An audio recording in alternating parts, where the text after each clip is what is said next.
За разлика от първия семинар, сега съм ангажиран да ви презентирам една значително по-приятна дестинация в неконвенционалните методи, а именно ароматерапията.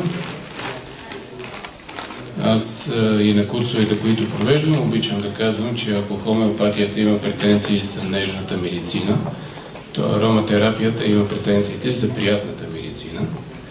И преди да стартираме с същината на лекцията, в унисон с настъпващата пролет, с това, че е първа пролет, а и с умората, която със сигурност ви е налегнала, ще ви почерпа с един пролетен аромат.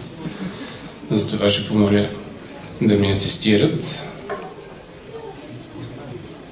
Няма да издавам тайната на рецептата. Надявам се да стигнат за повечето хора тестерчетата, но ако не стигнат, ще си ги разменяте.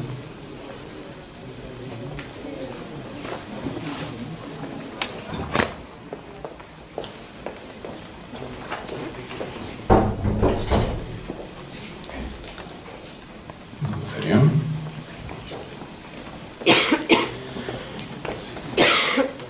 Добре. Значи с този аромат рискуваме семинара да се удължи до среднощно. Надявам се няма да имате нищо против. Съвсем скоро ще затворите сами прозорците, за да не избяга това вълшебство. Обикновено на такива лекции предпочитам да разигравам една игра на асоциации. Така, получава се много интересно, но тук аудиторията е доста голяма. И това значително ще ме затрудня и финансово няма да ми изгодно. Като количество етерични масла.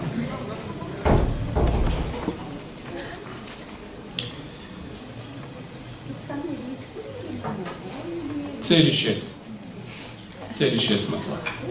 Да. И по законите на ароматерапията ще видите, че с течение на времето ще се получи едно разлистване на ароматния букет. Сега усещате по-ефирните масла.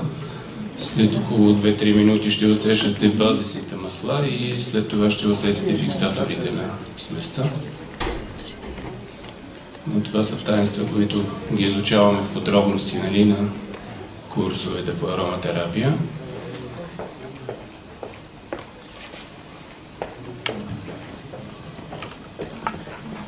На тази лекция съм предвидил освен един кратък анонс в исторически аспект да разгледаме ароматерапията, да видим къде е нейната сила, съответно с какви физикални форми тя въздейства, да разгледаме някои детайли на състоянието стрес, което е доста актуално и така със сигурност всички страдаме от него.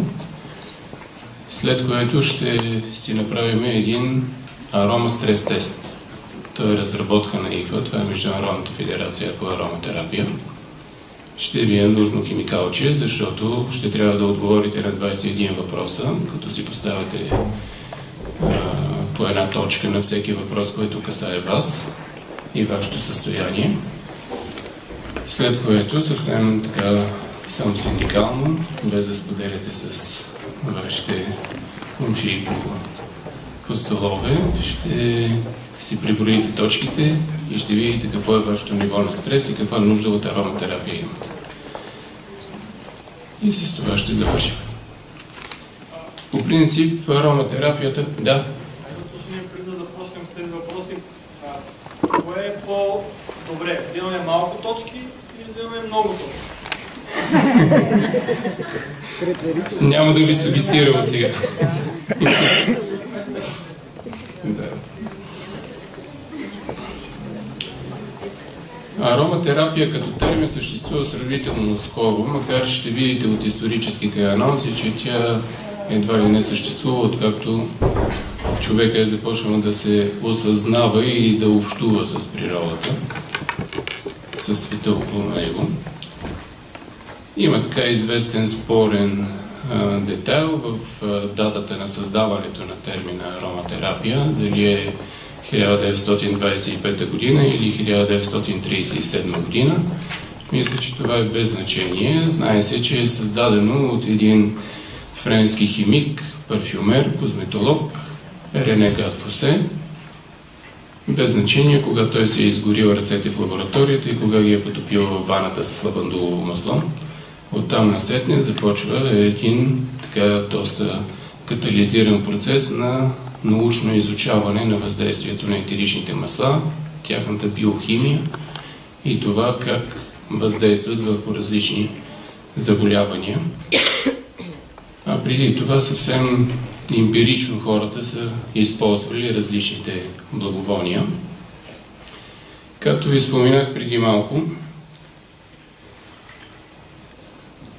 контакта на човешкото същество с благовонията съществува от праисторически времена.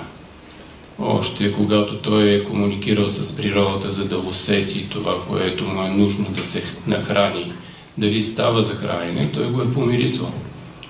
Също така, чрез обонятелния анализатор, един анализатор, който доста обстойно се изучава в курсовете по ароматерапия и ще видите малко по-късно какви са причините за това нещо.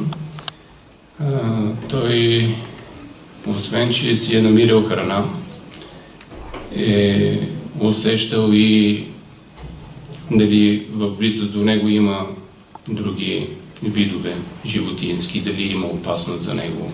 Когато са си търсили различни такива пещери за обитание, пак е използвал своя обонятелен анализатор и поради тази причина той е било едно много важно сетиво за неговото съществуване.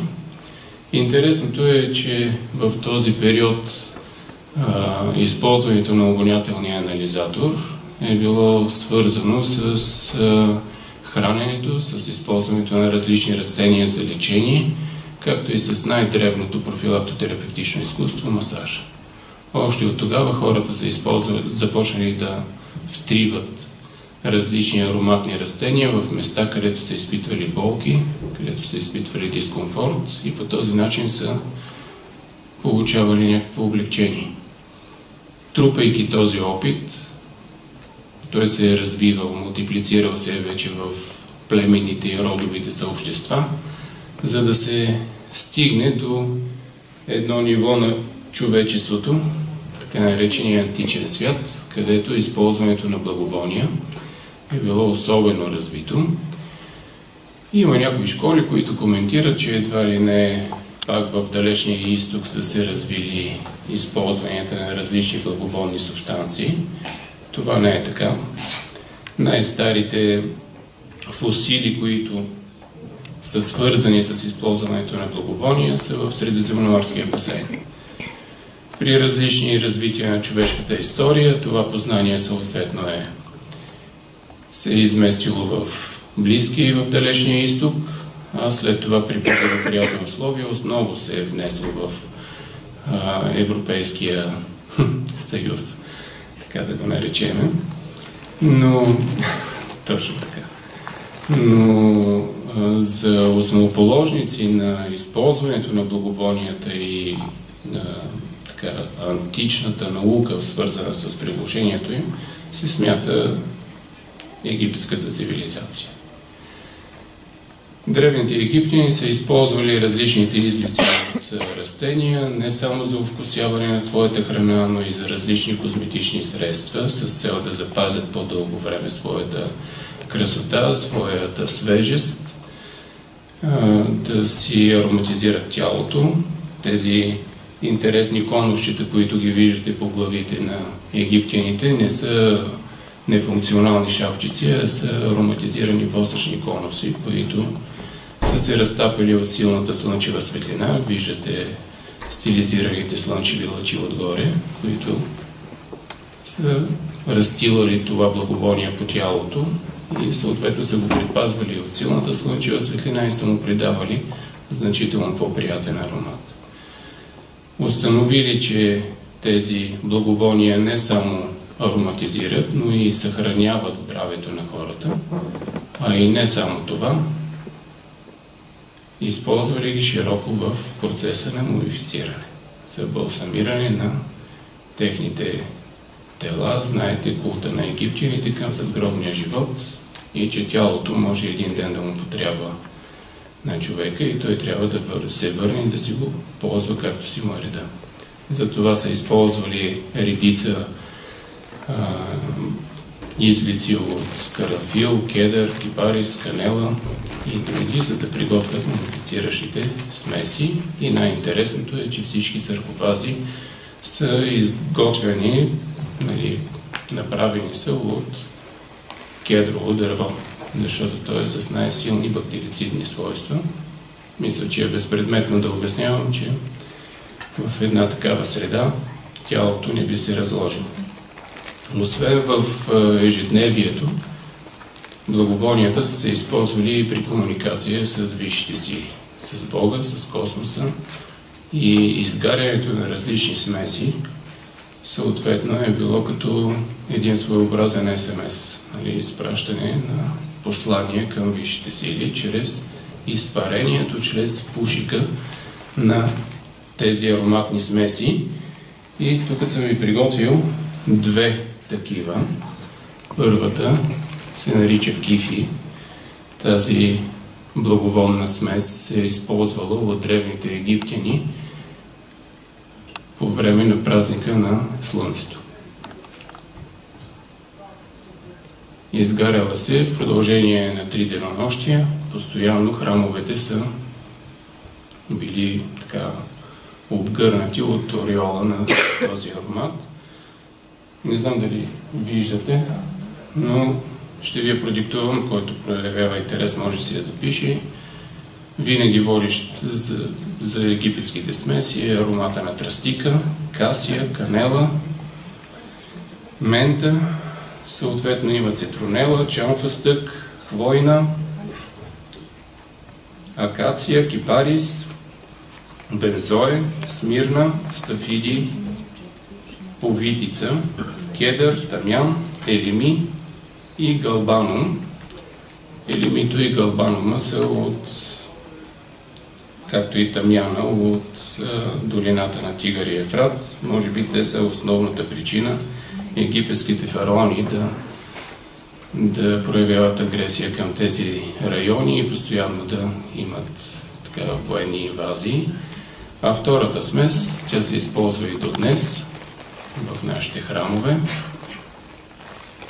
Има някакво таинство, не се знаят всичките съставки, но тези, които се знаят, съм ги изписал на слайд-шоуто.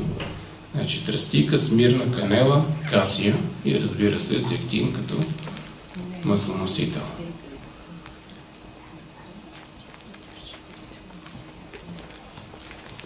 Така.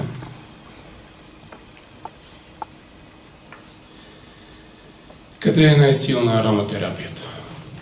Тя е една невероятна алтернатива на стреса и дестреса. Защо? Както ще видите и по-късно, тя има подчертано психосоматично въздействие върху нашето тяло.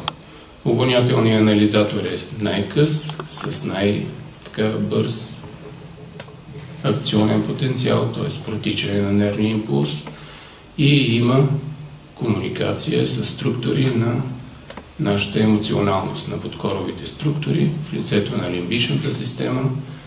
Малко по-късно ще покажем една схемичка по този въпрос.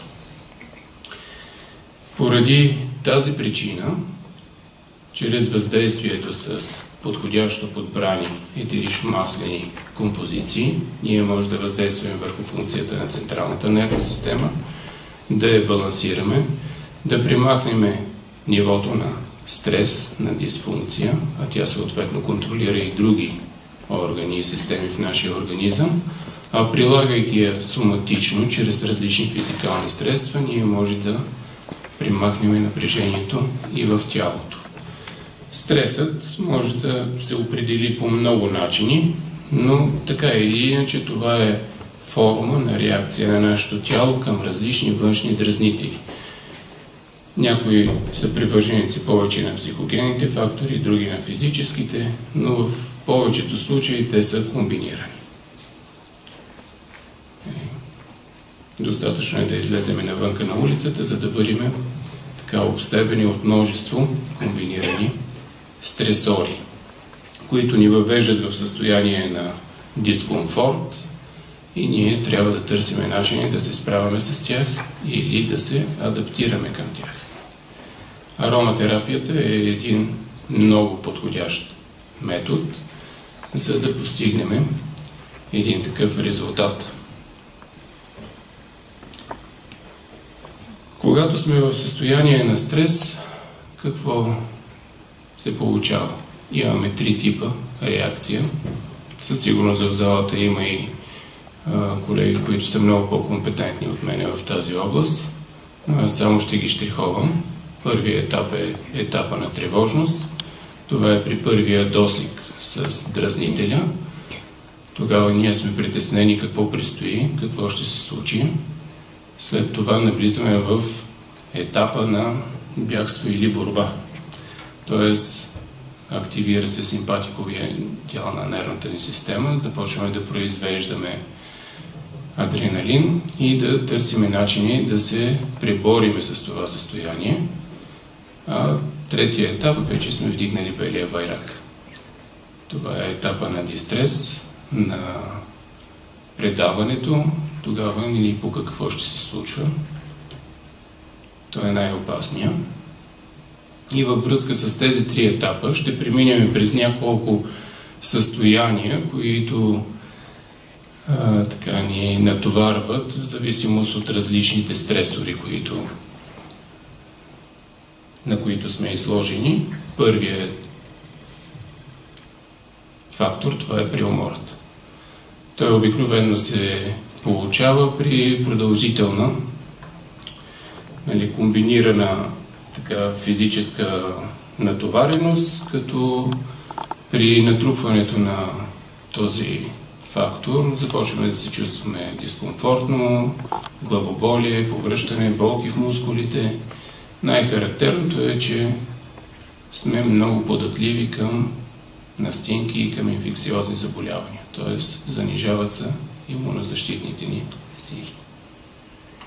Следващия фактор, който характеризира стреса, това е острото пренапрежение. Той се характеризира при хората, които извършват тежък физически труд или пък моментно се е изискало някакво много силно физическо напрежение. Тогава, ако не е адаптиран този организъм към това силно, остро физическо пренапрежение, отново симптомите са подобни, но в много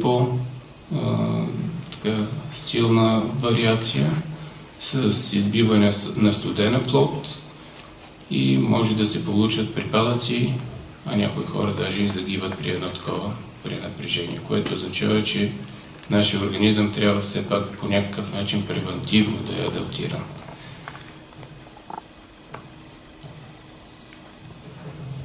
Психопатологични промени. Те пък се охарактеризират хората на умствения труд, когато продължително време сме изложени на някакви психични натрупвания и натоварвания, продължително учене или някакви други такива състояния, като така наречената сценична треска или пък получаването на хипнотично състояние при извършването на монотонни дейности или пък паралогични реакции. Много често се дава един пример с маратонското бягане. По време на това бягане, вследствие на монотонното и продължително натоварване, което не е толкова физическо, колкото психическо при състезанията, маратонците, както се бягат в куп, в групичка, метри преди финала се обръщат и започват да бягат в обратна посока. Да, има ги доста често при международни състезания се получават такива реакции. И съответно една пренатовареност, която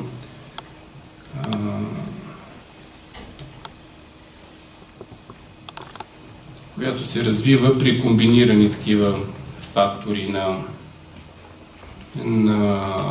натоварване на нервната система с един такъв момент, че човек не може да се възстанови след едно такова натоварване, когато се повтори отново натоварването и отново, вследствие на това невъзстановяване, човека започва да става агресивен, нервен, да губи от съня си и вече сърдечно-съдовата система и дихателната система имат неадекватни реакции. Когато са разширени диапазоните на физически комфорт, когато човек е по-адаптивен, тогава той може да издържи не такива психостресорни натоварвания, за които споменахме, и негативите да са значително по-малки. Как може да решиме със средствата на ароматерапията тези проблеми? Можем, като използваме основния инструмент на ароматерапията, а това са етеричните масла.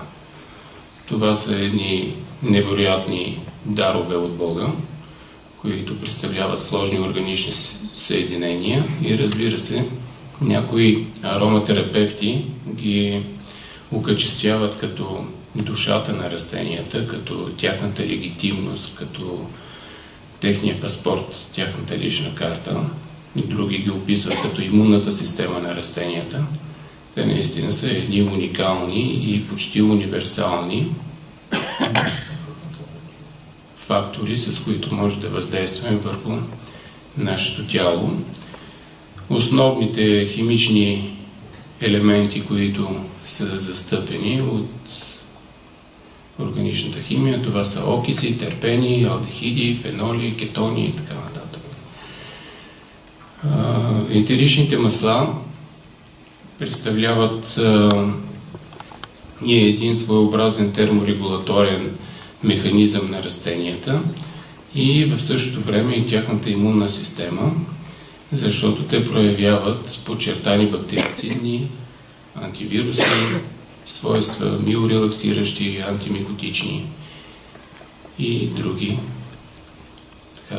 все богоугодни качества.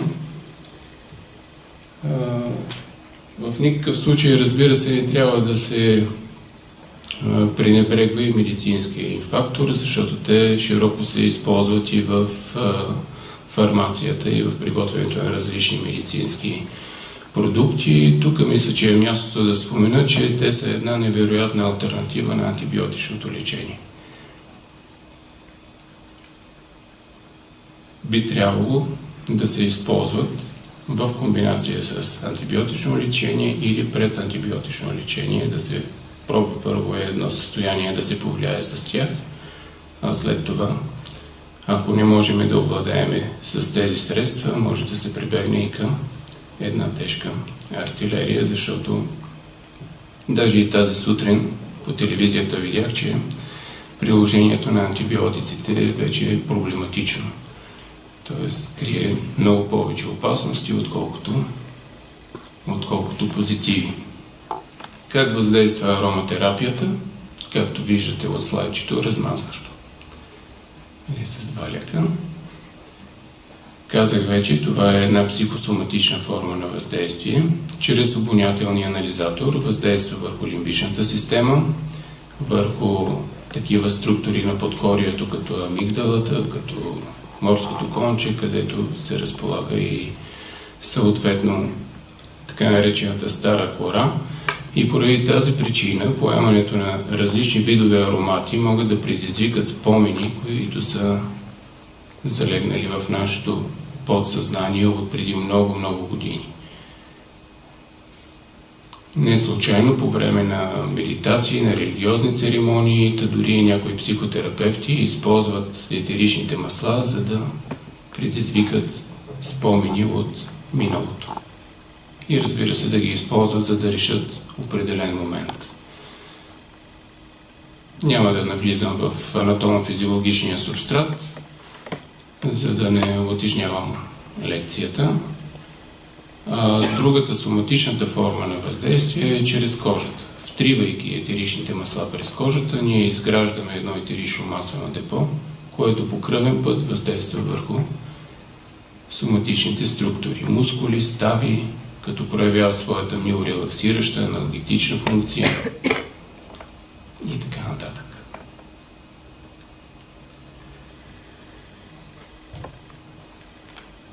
Ето го аламбика на Байганьо.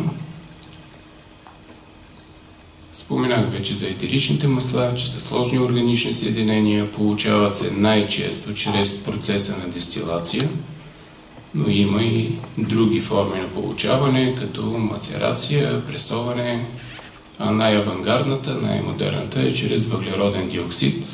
Така се получават най-чистите и най-качествени етерични масла.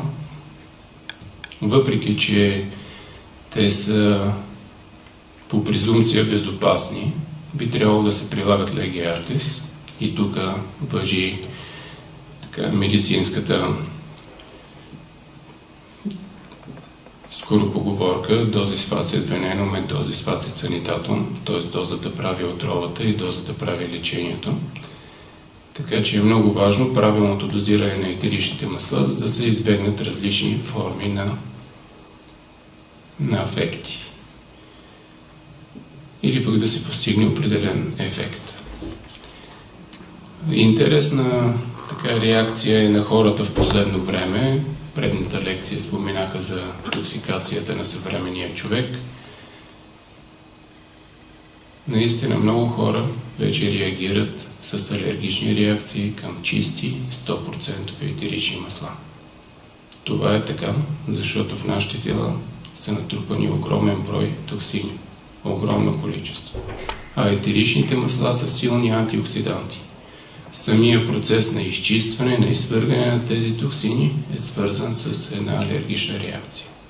Поради тази причина се препоръчва при такива хора да се започне с така наречените хомеопатични дози в ароматерапията, значително по-голямо разреждане на съответните етерично-маслени композиции, докато се достигне едно изчистване на организма и той вече позволява по-драстично въздействие с по-големи дози.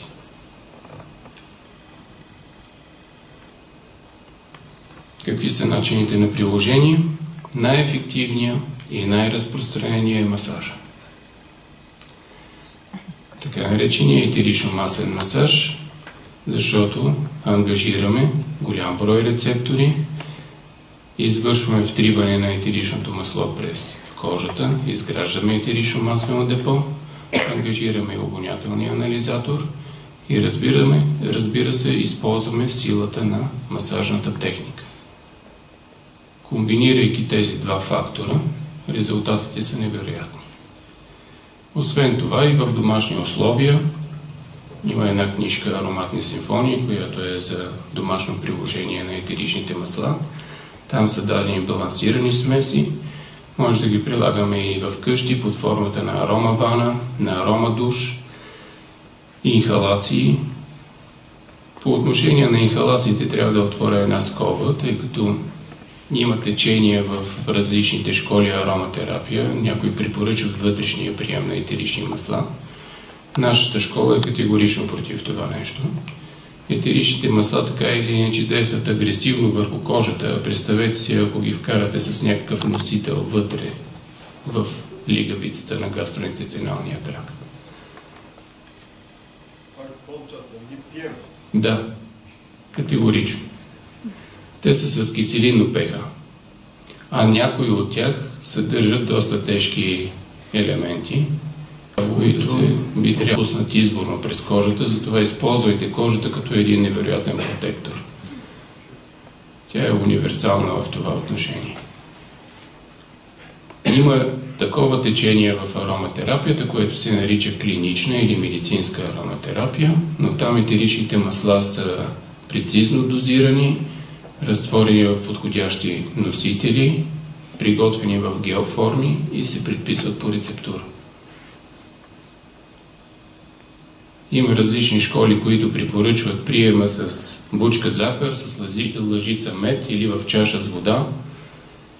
И след така един редовен прием от няколко месеца започваме да посещаваме кабинета на вътрешните болести с проблеми в стомаха и съответно хронопровода.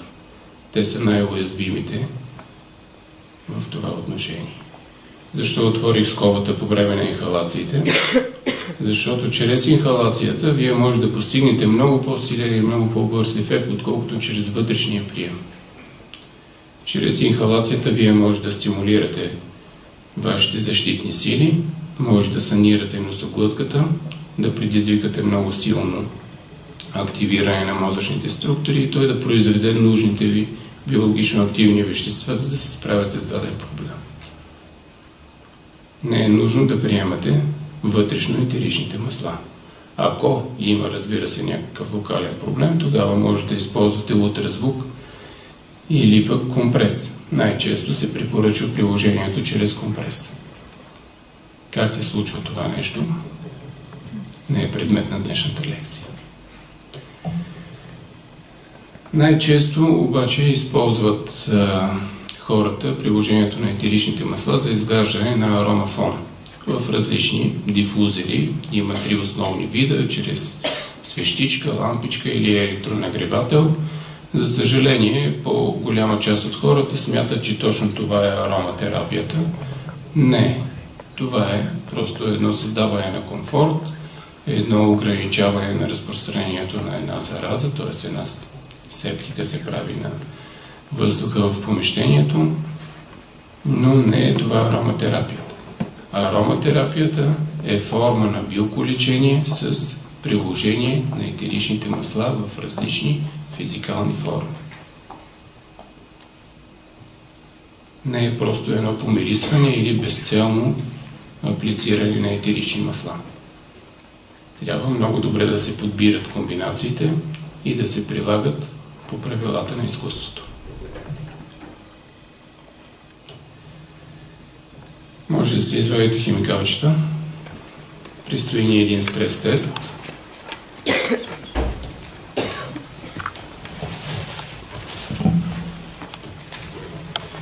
Значи пак да спомена, на всеки един въпрос, който касае вас самите, отговаряте с една точка.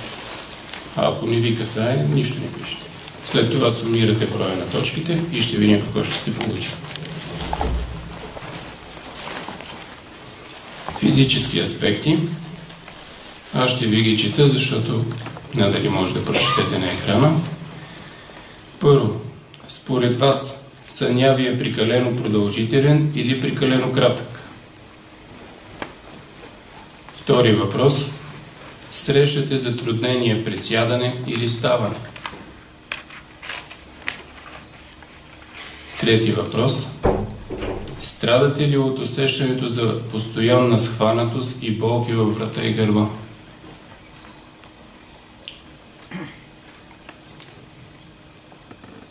Продължаваме ли нататък? В психически аспекти. Четвърти въпрос. Дразнят ли ви елементарни житейски ситуации? Пети. Трудно ли ви е да се концентрирате? И шести. Разсеяни ли сте?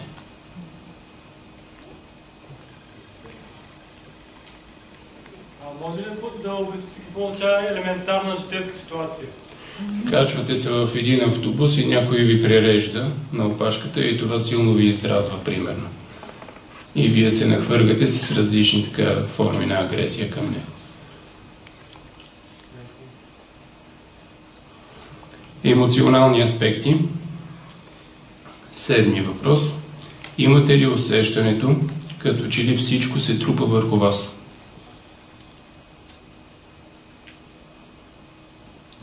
Осми въпрос. Чувствате ли се тревожни и неловко през по-голяма част от времето си, без реална причина за това?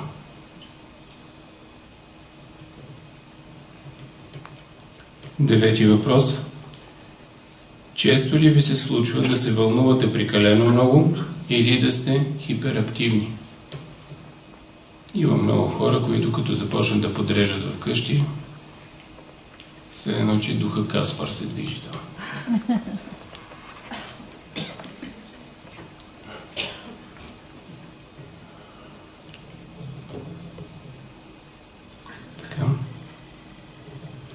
стила на живот. Изцяло сте недоволни от начина си на живот. Мисля, че този въпрос в условията на българския начин на живот е малко така... Да. 11. Смятате, че не успявате да следвате избраните от вас стойности в живота. 12 въпрос. Прикалявате с алкохол, пушене, храна, наркотици.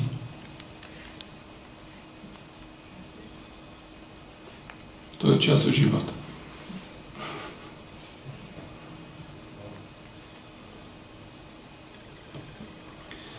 Личен аспект. 13 въпрос.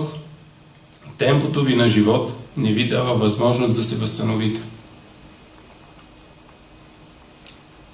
В стадии на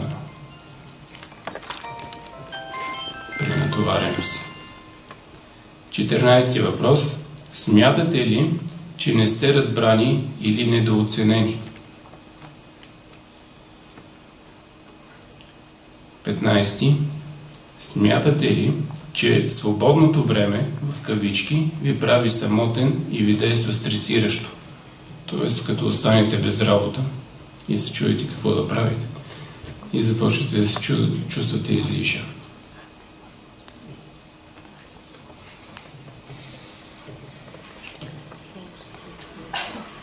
Така, взаимоотношения. Следваща групичка.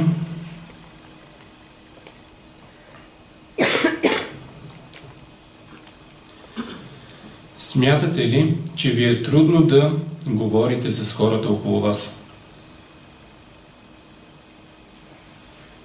17. Имате ли трудности с контактите, дори с тези, които най-много ви обичат или вие обичате?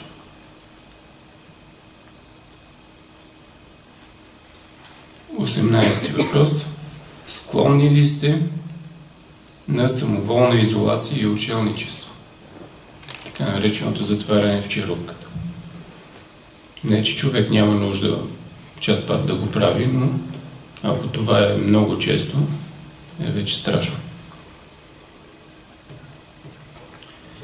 По отношение на обкръжението. 19 въпрос. Смятате ли, че живеете или работите в район с високо ниво на шум? В София как да е?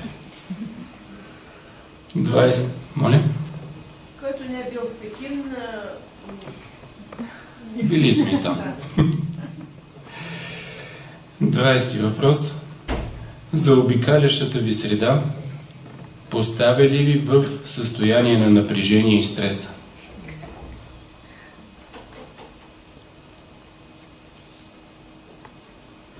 И последния въпрос. Желание от вас начин на живот поставя ли ви в състояние на конфликт с вашето ежедневно обкръжение?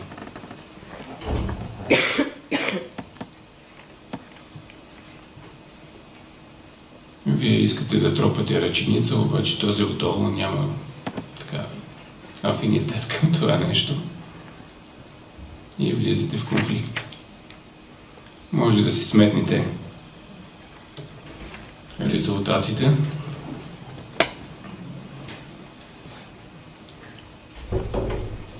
Дайте сигнал, като сте готови. Аз не съм бърза в сметките и затова давам повече време.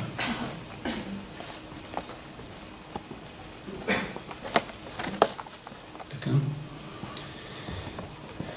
За тези, които имат от 17 до 21 точки, препоръчва се пълна промяна на начина ви на живот.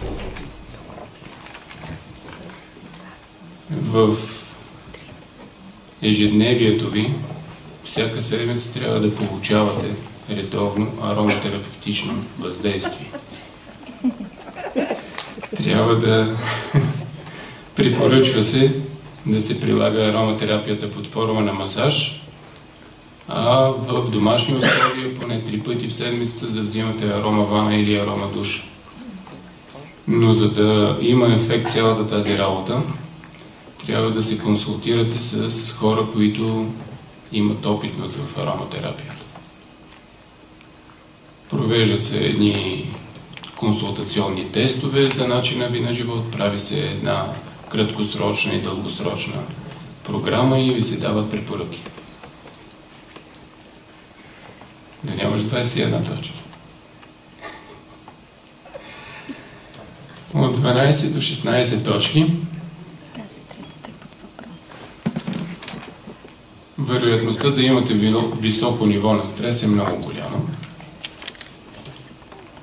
Препоръчва се много прецизно да се подберат етерично-маслените композиции, които през определен период от време да се сменят, за да се избегне един процес на сензабилизация. И разбира се, пак този курс на възстановяване трябва да е консултиран с човек, който поне е прилагал нещо подобно върху него си. В този случай, както водните процедури с етерични масла, така и локалните масажи са препоръчителни. Третия резултат от 7 до 11 точки. Възможно е да имате в начина си на живот някои детайли, които трябва да отработите. Не е задължително да използвате ароматерапията перманентно, но епизодично е хубаво тя да присъства в вашия бит.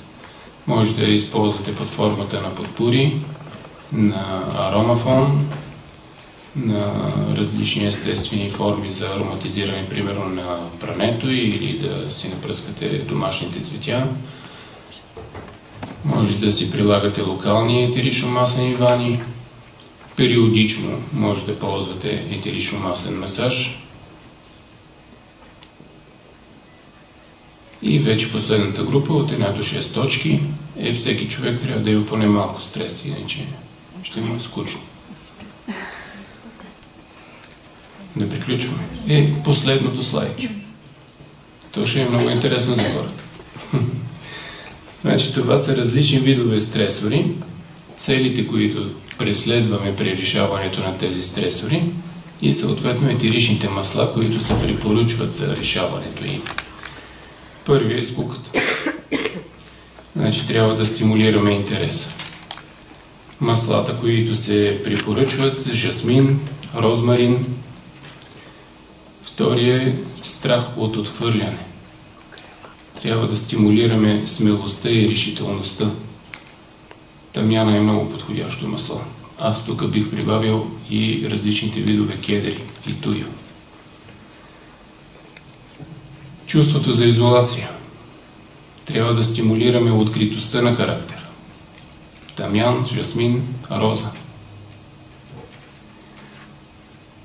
Когато имаме някакъв соматичен проблем, лечение на болести, трябва да се справяме с нараняването. Тогава вече трябва да се съобразим с препоръките за различните етерични масла, какво въздействие имат при различните соматични състояния. Има различни книжки, които имат такива описания, точно с тези неща трябва да се съобразяваме. Безсъние. Трябва да стимулираме релаксацията. Човека да може да се отпуска. Маслата, които се препоръчват: лавандула, босилек, пачули, ванилия, мандарина, маточина, бензоя. Отпадналост. Трябва да стимулираме нашето тяло. Използват се естествено стимулиращи масла: мента, розмарин, лимон. За хората, които са прекалено самокритични, значи трябва да стимулираме доверието и самоуважението към самите нас. Препоръчва се тамяна и сандаловото дърво. Не случайно те се използват и в храмовете при различни религиозни мероприятия. При липса на време за тези хора, които не са организирани, първо трябва да релаксираме, трябва да концентрираме фокуса и да стимулираме паметта. Лавандула, грейпфрут, босилек, розмарин, обикновената мента, спермента, спикатата, тя също е много подходяща. При работохолици. Така. При тях се препоръчва индришето. Трябва да се балансира човек. При състояние на тревожност трябва да стимулираме вярата, доверието. Препоръчват се лайка, салвия скларея, бензоя, бял равнец.